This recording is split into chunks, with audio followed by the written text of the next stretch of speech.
Welcome to Deadly Dames, and for the second part of this week's pickups. So, as I said, there was a lot of pre-orders that came in and a lot of sort of Black Friday, Cyber Monday pickups. So, first thing I've got is, you can hear it playing in the background, and this is one of Claire's Christmas gifts, and it's the Beastmaster soundtrack. Claire absolutely loves the Beastmaster, and I think she was a wee bit excited when she seen that I was able to get this, because I don't think this has been an album that's been readily available, but I just noticed that there'd been a sort of re-release of the album, because this is brand new and sealed when we got it. It's a great album. I also got a new book, and I know we don't talk about books much on this channel, but we do actually enjoy reading, and we were considering maybe doing a video where sorry, I didn't realise the music was so loud. Maybe doing a video on like some of our favourite authors, and this guy would definitely be on there, and that's Joe Hill. Sorry, it's pinging up because I started to read it. So Joe Hill's actually Stephen King's son, and I didn't know that when I first got the very first book I read by him, which was the Heart-Shaped Box. And I had it because my brother had put a whole load of like ebooks onto my Kindle, and that just happened to be one of them, and I was addicted. I thought it was amazing. The second one I read after that was Horns, and that was equally as really good. I think the only thing with Horns was you could kind of tell Joe Hill didn't really know how he wanted to end Horns, whereas with the Heart-Shaped Box he did. I've read his short stories, and then obviously the short story that he did with his dad in the Tall Grass, and this is his most recent one. It's been out for a wee while, but I just hadn't picked it up yet. So far so good, so I'm looking forward to reading the rest of it. And I got a new t-shirt as well, so I didn't expect to find this t-shirt. It was in Pulp in Glasgow. Hold on, I'm going to have to try and do this without dropping the camera because I need two hands. There you are. It is a man's t-shirt, but you know what it's like when you're a female. Well, most of the folks probably watch are men, but if there's any female fans out there, you'll know exactly what I'm talking about. That mostly like the t-shirts that are released for women, they just think women like Wonder Woman or, you know, like fairies and pink crap, but they don't actually think that women like horror, and that drives me mad. I hate it.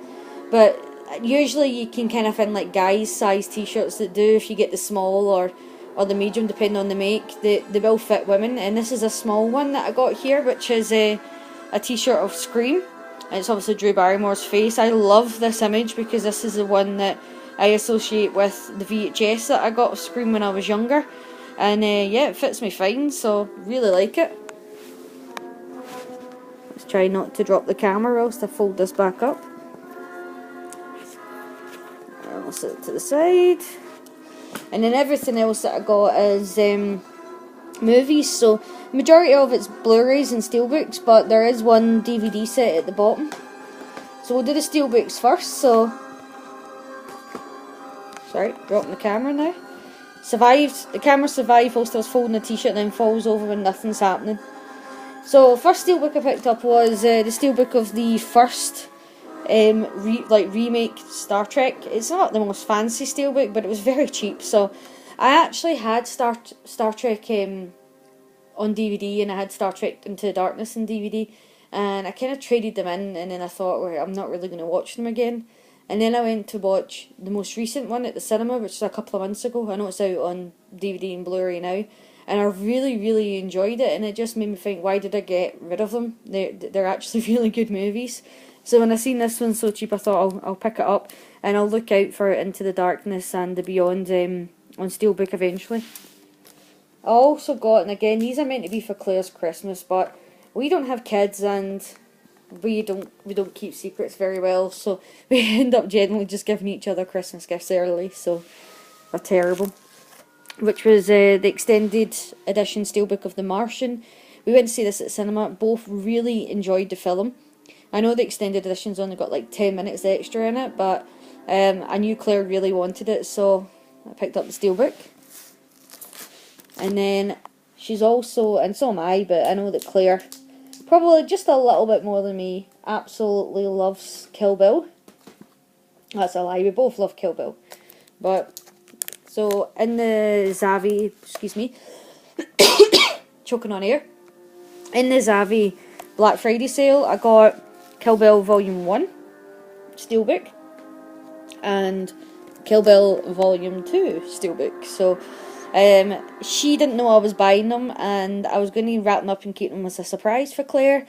But she was off, mail came through the post, she opened it, and then I got this text message excitedly going on about how the Kill Bill steelbooks had just arrived, and I didn't have the heart to wrap them up after that. So needless to say, she was happy.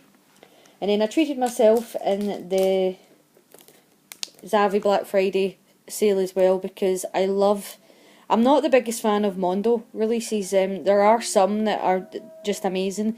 Some of them I think that the artwork could have been a lot better than what it actually was, but this one here I was really impressed with when I seen it, and that is the Reservoir Dogs Mondo release, and it was down to, I think it was $8.99 or $9.99, I can't remember. It was in the Black Friday sale. I think it's actually still in the sale just now, so if you're a fan of Reservoir Dogs, you want to upgrade to Blu-ray and get this cool release, get on to Zavvi and get it. And I also got in the sale, and again I think this one's still down as well, the Hammer Horror Quatermass and the Pit. Again, you know what I'm like, got a weakness for the colour red, and this steelbook's just beautiful. I should have really taken him out the sleeves before doing the video, because he's on the back. I upgraded my DVDs for Basket Case Trilogy. I bought it in DVD because it was cheaper at the time, and then when I went into FOP recently, they had this down to, it was a decent price, I think it was £6, and I just thought, I'm going to upgrade to that. I would have liked to have got the steelbook of it, but it's still good just to have the Basket Case Trilogy, I love it.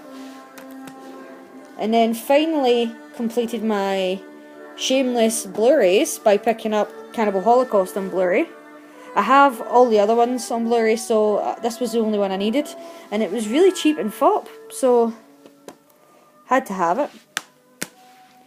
Picked up Hills of Eyes 2 remake on Blu-ray. It's not the best movie, but I got the Hills of Eyes remake part 1 on a steelbook edition recently, and the DVD that I had of part 1 and 2 was a double pack, so I was like, I need to pick up Hills of Eyes 2 so I can trade in the double pack. There's no point in keeping it if I don't need it. So that was, and this was like £1 or £1.50 or something like that, so it wasn't exactly expensive. And then after watching Ghostbusters again, it kind of made me think, you know what, I really want to watch Bridesmaid again.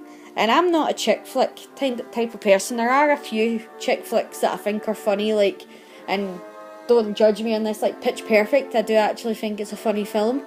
But I remember the first time that I seen Bridesmaids, I did proper laugh out loud at parts, especially see the part where she's having like a hissy fit and she's trying to push over the chocolate fountain. I was killing myself laughing at that bit, and obviously the bit where they all shit themselves, that bit's funny as well. But I got rid of this, and I thought after watching Ghostbusters, you know, I really want to watch Bridesmaids, and it is actually a pretty good film, so I decided to just pick it up again and hang on to it. I have to just accept my inner chick flick with this one.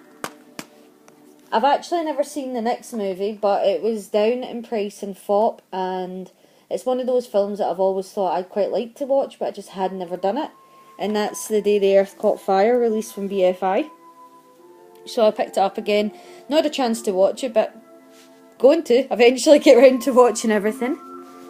And last but not least, it's a German release of The Howling 1 to 6.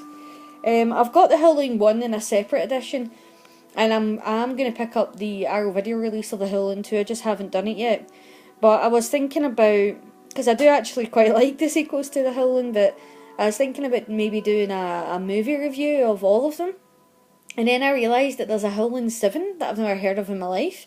I have seen The Howling Reborn, and I didn't think it was particularly great. And again, I don't actually own that anymore, but you can get that really, really cheap. But the Howling 7, I think it's called Full Moon Rising. It's extortionate. It's like £30 to £40, and I'm thinking, I am not paying that for a movie which is more than likely going to be okay or utter crap. And I thought, nah, I'm not paying £30-40 for that. So if I do a Howling review, it's probably going to be on 1 to 6 and Reborn, because I'm not paying that price for New Moon Rising. If anybody out there has actually seen New Moon Rising and would like to kind of let me know how bad it is or how good it is and whether it's worth that amount of money or why it's that amount of money to buy it in DVD, please just leave a comment below. I'd like to know. Other than that, we're kind of just looking for ideas for videos. So we were thinking about doing, obviously we're doing the To Be Watched reviews and the Pound Shop reviews, and top 10s and stuff like that. But we're thinking about doing decades and maybe just kind of looking at our favourite movies, or maybe not even our favourite movies, but movies that for us define that decade. The only problem with that is that when we got to the 80s, we probably have so many movies in it that there wouldn't be enough video space for the amount of movies that are in the 80s. So I don't know whether to do it in genres and have like horror and sci-fi and comedy and things like that. But we're not sure, we're just kind of looking for new ideas. I liked Grumpy Andrew's Horror House when he was doing like Choose My Review, and I quite liked that idea, but I would have to do Choose My Review from my To Be Watched pile to try and get through them. But yeah, thank you as always for watching this pickup video, and if there's any questions, please leave them below. Anything you want to chat about, you know I like to talk about horror films, or films in general, just leave some comments, and please like and subscribe. Take care.